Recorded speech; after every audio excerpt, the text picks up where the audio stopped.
அடுத்த நாளும் ரொம்ப சந்தோஷமா தான் தொடங்கும் அப்படின்ற நம்பிக்கையோட தான் அன்னைக்கு நாங்க எல்லாரும் தூங்க போனோம். ராத்திரி 2 மணிக்கு ஒரு பயங்கரமான சத்தம். என்னன்னு எழுந்து கண்ணு திறந்து பார்க்கும்போது எங்க வீடை சுத்தி தண்ணி சூழ்ந்திருந்தது. திரும்பி என் குடும்பத்தை பார்க்கும்போது யாருமே இல்ல.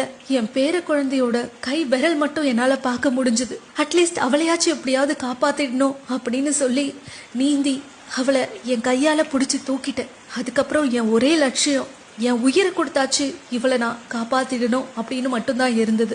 கண்ணு கெட்டுற தூரம் வரைக்கும் ஃபுல்லா இருட்டு. அந்த இருட்டுலயும் எப்படியோ நீந்தி தப்பிக்க முயற்சி பண்ண ஆரம்பிச்சோம். நாங்க போயிட்டு இருக்கும்போது ஒரு 2 மாடி கட்டிடம் இடிஞ்சு தரமட்டமா உள்ள போய்கிட்டு இருக்கு. நாங்க தப்பிச்சு ஓடி ஒரு காட்டுக்குள்ள போயிட்டோம்.